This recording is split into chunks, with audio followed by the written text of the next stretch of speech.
আসসালামু আলাইকুম ভিউয়ার্স, আজকে নতুন একটা রেসিপি নিয়ে চলে এসেছি। ঘরে থাকা খুব সহজ কিছু উপকরণ দিয়ে এই রেসিপিটি বানিয়ে ফেলতে পারবেন। তো এখানে আমি দুটো সিদ্ধ আলু ম্যাশ করে নিচ্ছি।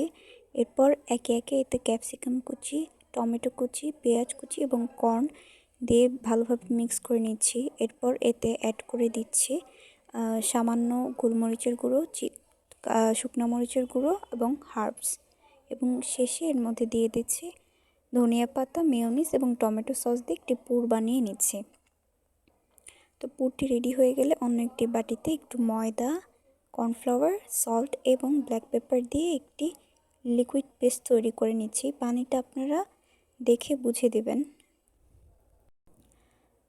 তো এখন কয়েক টুকরো পাউরুটি নিয়ে বাটির সাহায্যে গোল গোল করে কেটে নিচ্ছি এবং এর উপরে মেয়োনিজ এবং সস দিয়ে ভালোভাবে মিশিয়ে নিচ্ছি।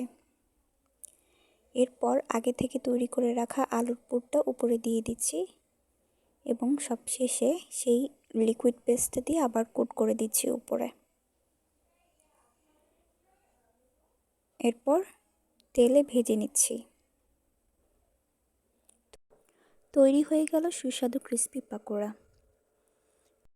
ভিডিওটি ভালো লাগলে একটি লাইক করুন এবং চ্যানেলটি সাবস্ক্রাইব করতে ভুলবেন না। আল্লাহ হাফেজ।